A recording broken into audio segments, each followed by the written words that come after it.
grande interview. Notre invité aujourd'hui est le président du Burkina Faso, le capitaine Ibrahim Traoré. Votre Excellence, bonjour et merci beaucoup d'avoir accepté notre invitation. C'est un grand honneur de vous avoir sur notre plateau. Alors, hier, vous avez assisté au défilé du 9 mai. Quelles sont vos impressions? Alors, bonjour et merci. Donc, nous sommes là, ici en Russie, pour la commémoration du 80e anniversaire de la victoire sur le nazisme. Et comme vous l'avez dit hier, on a assisté à la cérémonie, une parade et une cérémonie aussi de dépôt de gerbes sur la tombe de Soleil Inconnu. Je pense que c'est très symbolique. Nous avons appris beaucoup de choses au cours de ce séjour. Ce n'était pas uniquement une fête, mais c'est une célébration de la victoire d'un nouveau monde. Donc, ça a beaucoup de sens pour nous. Mais la qualité du défilé, qu'est-ce que vous en pensez? Oui, c'est comme je le dis, c'était parfait. Parfait, et ça nous a fait apprendre beaucoup de choses. Et quand on fait défiler les engins qui ont gagné la guerre, c'est-à-dire les T-34 jusqu'aux engins modernes, ça nous montre l'évolution technologique de l'armée russe. Et ça nous inspire, nous aussi, à nous mettre au travail pour pouvoir nous développer dans le même sens. Est-ce qu'il y avait certaines choses qui vous ont surpris, par exemple? Surpris, toujours, on est toujours surpris quand on voit l'avancée technologique. Et dernièrement, je pense qu'il y a une nouvelle arme qui a fait son apparition dans l'arsenal militaire russe, Oreshnik, qui nous avons pu voir passer. Et je pense que ça, c'est très significatif. Quelle est la signification de votre présence en tant que chef d'État africain? Car on sait bien que les Africains ont apporté leur contribution à la victoire des Alliés dans la Seconde Guerre mondiale. Bien sûr, c'est comme je l'ai dit, les Africains et les soldats soviétiques ont contribué beaucoup à libérer le monde du nazisme. Et si le monde n'était pas libéré du nazisme, on ne sait pas ce que ça allait devenir. Et en suivant les événements, j'ai vu que la Russie, elle seule, a perdu 1 million de soldats sur le sol européen en combattant. L'Afrique aussi a donné, nos ancêtres ont beaucoup combattu sur le théâtre européen, principalement en France, en Belgique, en Italie, pour libérer le monde du nazisme. Donc c'est une histoire commune que nous partageons. Comment s'est déroulée la rencontre avec le président russe? Alors, pour l'instant, nous avons eu des rencontres brèves et dans quelques temps, nous allons avoir un long entretien. Et ça se passe très bien et vraiment c'est très courtois, c'est amical, c'est fraternel et c'est tout ce qu'on demande en matière de nouvelles coopérations dans ce monde. Mais comment décririez-vous l'état actuel des relations bilatérales? Les relations se portent très bien et je peux dire que depuis 2 ans maintenant, les relations ont très bien commencé et nous sommes en train d'approfondir les volets défense-sécurité, mais aussi les volets éducation et plus tard les volets commercial et trucs. Donc nous avons échelonné les différents volets pour qu'on puisse échanger beaucoup, partager beaucoup d'expériences parce que nous avons beaucoup aussi à apprendre sur le volet éducation de la Russie, notamment dans les sciences. Notamment dans les sciences, mais dans quel domaine en particulier?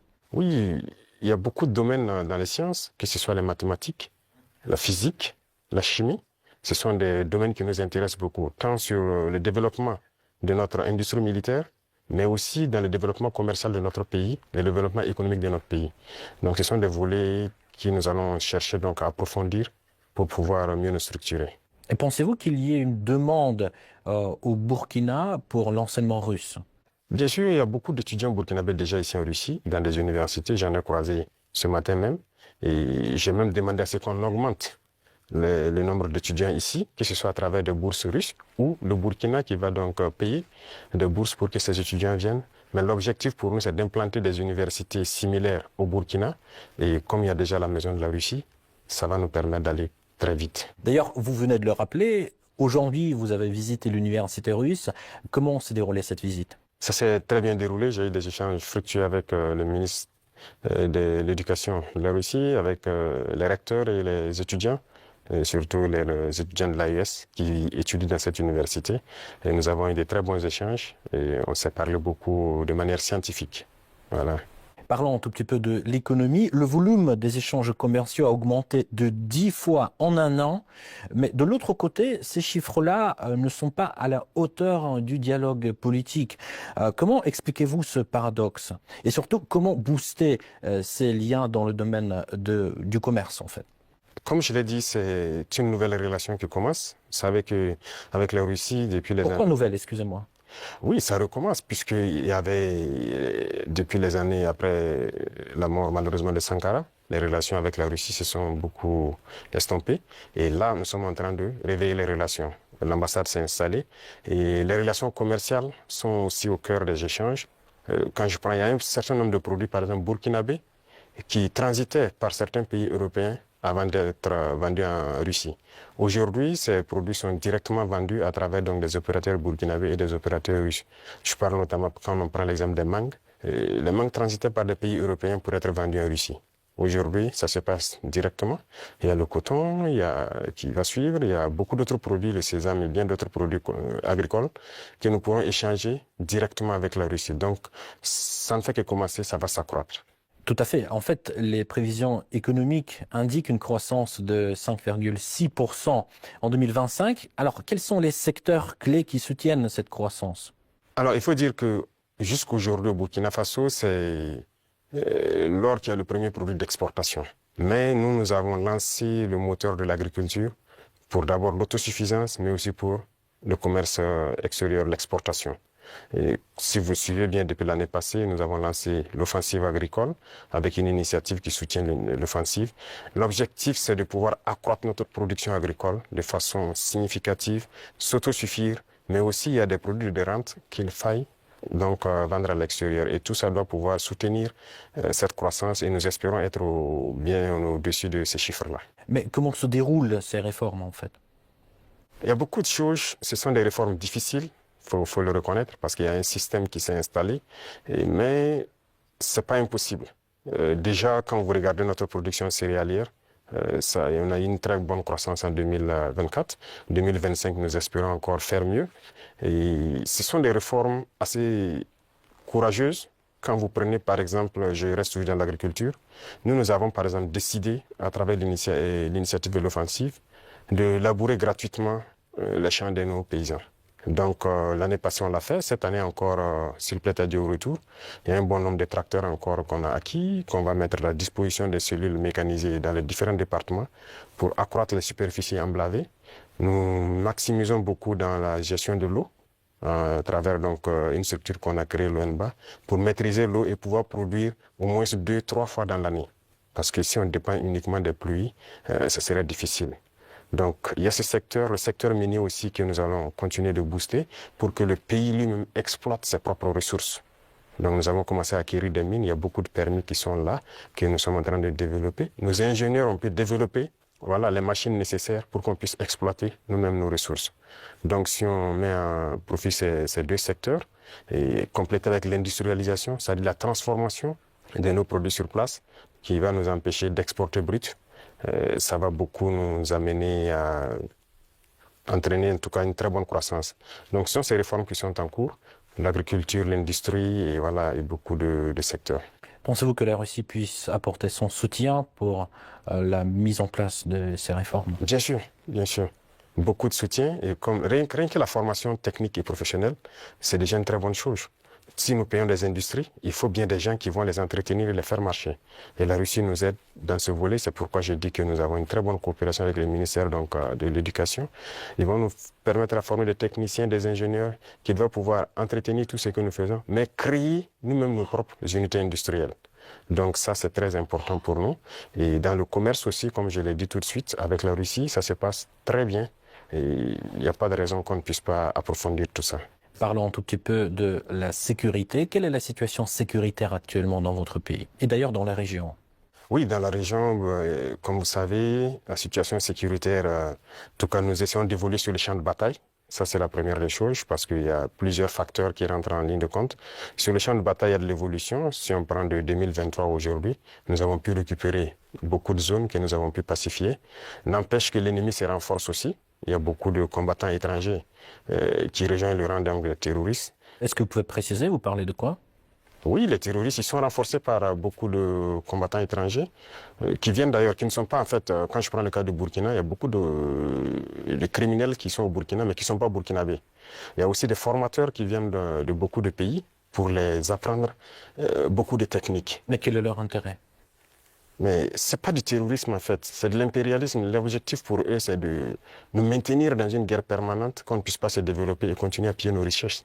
Et donc, ils ont tout intérêt à amener des spécialistes dans les mines pour poser divers types de mines, des spécialistes en explosifs. Aujourd'hui, les terroristes utilisent des drones pour faire le combat et tout. Donc, ce sont des professionnels venus donc, de certains pays qui viennent les apprendre tout ça. Tout ça, c'est pour continuer à nous maintenir dans une situation d'insécurité.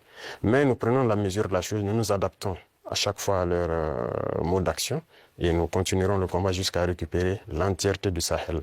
Y a-t-il des pays concrets qui financent ces combattants? Tous les pays impérialistes financent ces combattants. Voilà, ils sont nombreux.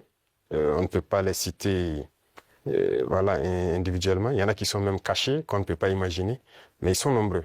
Ils sont nombreux. Il y a ceux qui ne sont pas cachés, qui le déclarent ouvertement. Je parle du récent scandale avec le soutien du terrorisme au Mali. Quel regard portez-vous sur ce qui s'est passé en fait au Mali? Oui, c'est malheureux, ils l'ont déclaré ouvertement qu'ils soutiennent les terroristes. Et nous avons aussi pu remarquer effectivement, avec un certain nombre de technologies que les terroristes ont pu avoir, que ça vient d'eux. C'est malheureux, c'est très malheureux, mais toujours est-il qu'on ne s'apitoie pas sur notre sort. Et nous avons pris la mesure de la chose, nous allons nous adapter, nous allons les combattre et ils ne pourront pas vaincre. C'est ça le plus important pour nous. Comment se poursuit la coopération humanitaire entre le Burkina Faso et la Russie? Ça se poursuit très bien. Je pense qu'il y a beaucoup d'échanges sur beaucoup de volets.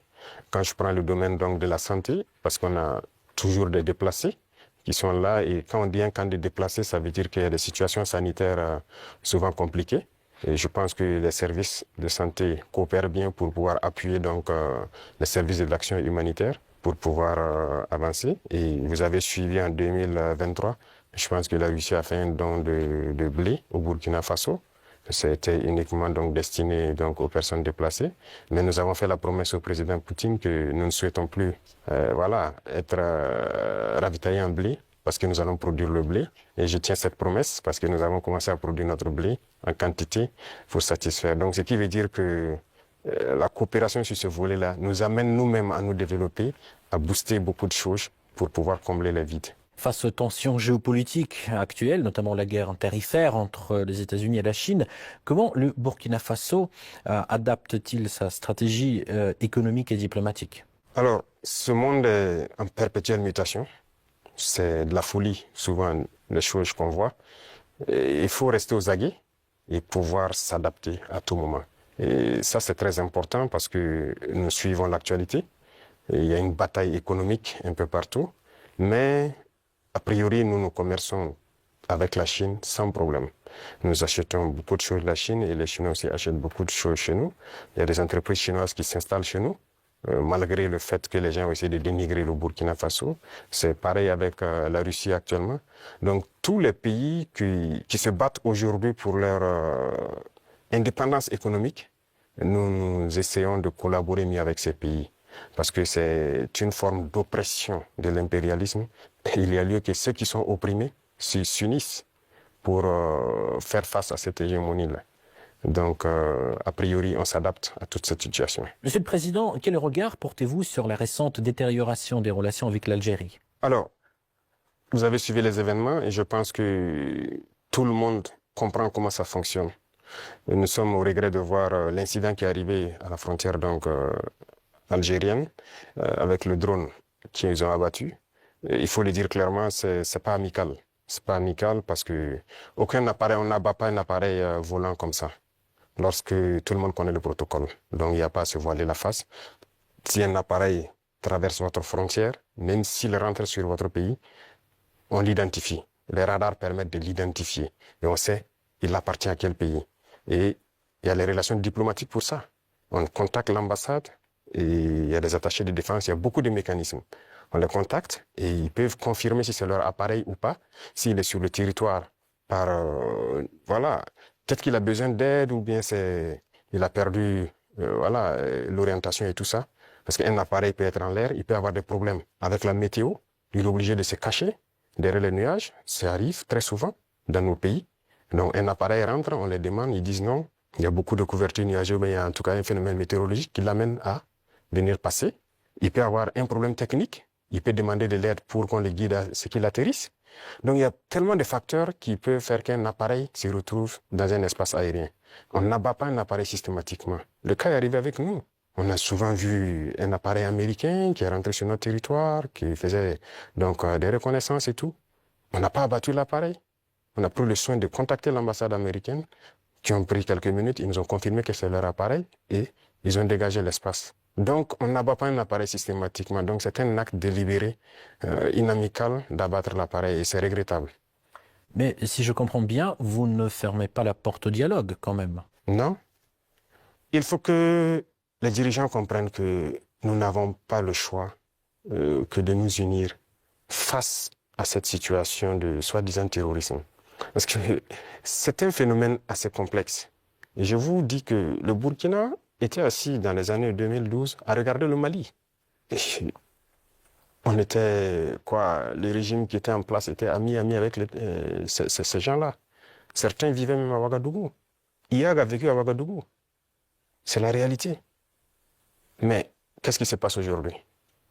Ils se sont retournés contre nous. Ce pas des gens libres.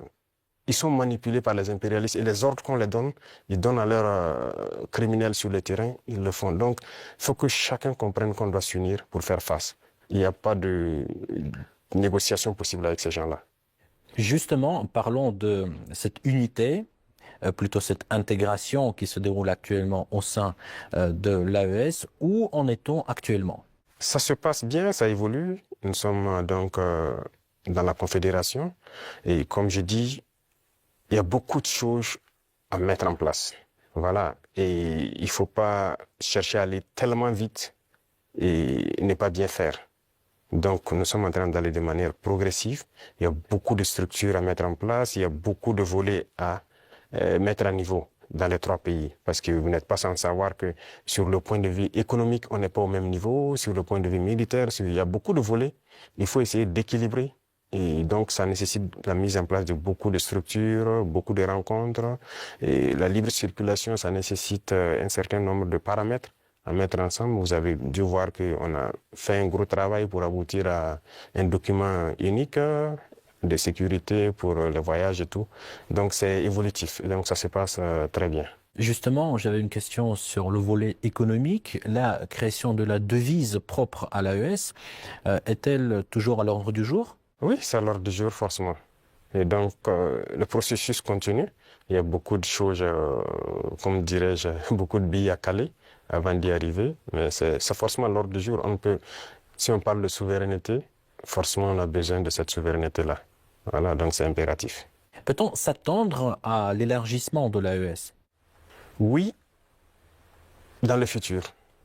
Mais pour l'instant, comme j'ai dit, nous devons harmoniser nous-mêmes beaucoup de choses, mettre en place vraiment les bases, parce qu'il y aura beaucoup de protocoles additionnels, si vous le constatez, pour harmoniser nos politiques, que ce soit les politiques diplomatiques, économiques, voilà. Il y a beaucoup de politiques à harmoniser avant de permettre à ce que quelqu'un puisse s'ajouter. Mais y a-t-il déjà des pays qui s'intéressent à votre format? Oui, des pays s'intéressent. Voilà. Ils pourront être peut-être, je ne sais pas, pour l'instant, le président de la fédération, c'est le président malien. Il pourra donner son avis sur la question, mais il y a des pays qui s'intéressent, oui. Comment vous expliquez la baisse de l'influence française dans la région? Pas uniquement dans le Sahel, mais aussi dans l'Afrique de l'Ouest, par exemple. Je pense que c'est eux-mêmes qui ont contribué à baisser leur influence, parce qu'ils ont une conception paternaliste, voilà, de nos relations. Et vous voyez, quand vous prenez tout de suite tout ce qu'on fait, tout ce qu'on prend comme initiative, eh bien, c'est la Russie. Et quelqu'un parle, ils sont influencés par la Russie. Tout ce qui se passe, c'est la Russie.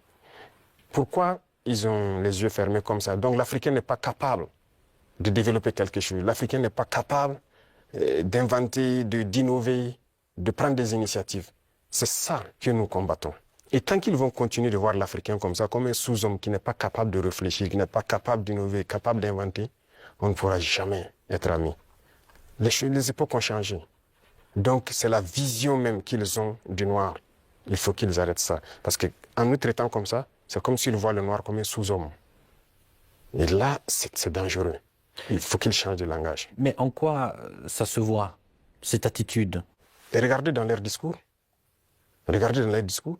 Même le président français, toujours dans ses discours, les jeunes Africains sont influencés par la Russie. Il le dit. Les médias occidentaux, vous les écoutez souvent.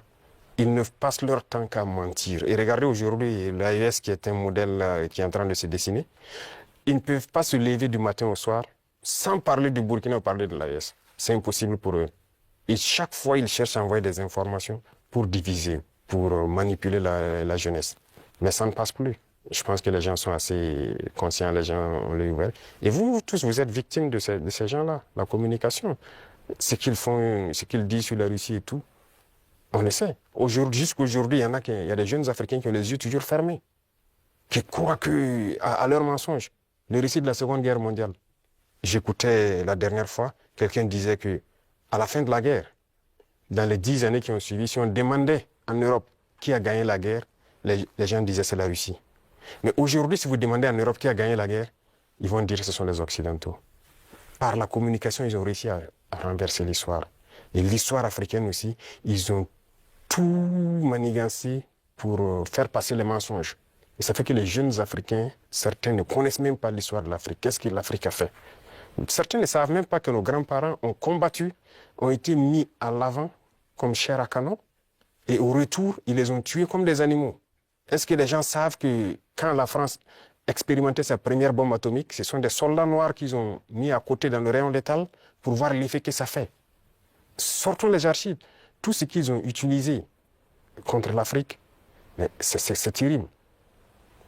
Donc il y a tout ça qu'il faut communiquer pour que les jeunes Africains comprennent, parce qu'il y a beaucoup encore endormis qui continuent de communiquer pour les impérialistes. Ce qu'ils disent de dire, ils le font. Peut-être parce que, voilà, ils leur donnent quelque chose, je ne sais pas. Mais l'Africain doit comprendre son histoire, se réveiller. Et donc c'est notre combat aussi comme ça. Quel est le rôle des médias dans ce combat, selon vous? Médias indépendants? De chez nous, vous voulez dire? Les médias devraient beaucoup participer à nous aider. Mais vous voyez que nos médias, même, il y a certains médias qui sont des médias impérialistes. Ils ne sont assis que lorsque les médias européens, lorsqu'ils disent quelque chose, et ils reprennent. Et ils accentuent. Il y a plein de médias dans nos pays qui combattent même les régimes comme notre régime. Et ils passent leur temps aussi à raconter les mêmes balivernes que les médias occidentaux racontent. Mais c'est honteux. Si des Africains se comportent comme ça, c'est très honteux. J'imagine qu'il doit avoir honte de se regarder à la glace le soir. Si tu es payé pour raconter des mensonges sur le noir, c'est très grave. Donc, on est en train de conscientiser. Au Burkina Faso, si vous voyez, actuellement, beaucoup de médias accompagnent la dynamique, participent à conscientiser la jeunesse à travers des débats et tout. Donc, c'est ce que nous souhaitons vraiment pour les médias. Pensez-vous que notre média puisse aussi jouer son rôle dans ce combat? Bien sûr, beaucoup. Il faut jouer un rôle très important parce que, vous savez, je l'ai dit en 2023 à Saint-Pétersbourg, et je le répète encore aujourd'hui, la Russie a contribué à sauver le monde. L'Afrique a contribué à sauver le monde. Il faut le dire. Il faut que les jeunes le comprennent. Que tout ce qui se raconte dans les films Hollywood, c'est faux. Ce n'est que du mensonge. C'est la même chose. La guerre du Vietnam. Aujourd'hui, on voit, l'histoire est tronquée. Mais il faut communiquer. Vous voyez, moi, ils n'aiment pas que je parle. On trouve que je parle trop et tout. Pour que je me taise, pour qu'eux, ils parlent et que leur version passe. Non. Moi, mon plus grand regret, c'est d'avoir passé une bonne partie de ma jeunesse à écouter des radios comme RFI, France 24. J'ai été dans des pays où ces radios étaient fermées. Mais on prenait des applications, on enregistre leur journal pour écouter. Mais à partir d'un moment, il y a un déclic. Et je commence à comprendre qu'ils conditionnent nos cerveaux pour accepter ce qu'ils veulent. C'est leur narratif qu'ils veulent qu'on apprenne. Et depuis ce temps, moi, je commence à faire la part des choses. Et j'ai compris que c'est très dangereux ce qu'ils font. Et aujourd'hui, plus que jamais, je me rends compte qu'ils ont conditionné l'esprit, surtout des Africains. Donc vous pouvez participer beaucoup à éveiller les consciences de la jeunesse pour que les gens comprennent comment fonctionne le monde et ne pas se laisser embarquer par ces gens-là. Ma toute dernière question, juste pour conclure sur une note positive, quelles sont les perspectives des relations entre la Russie et le Burkina Faso selon vous? Beaucoup de perspectives à venir. Et comme je l'ai dit, avec la parade que j'ai vue, je pense qu'il y a une très bonne coopération. Parce que c'est bien, actuellement, nous payons du matériel, mais il faut qu'on développe l'industrie militaire, par exemple. Et la Russie peut contribuer beaucoup. Et vous savez que la Russie, il y a beaucoup de scientifiques, de savants, qui sont russes. La preuve, on vient de quitter dans l'université de Mendeleev.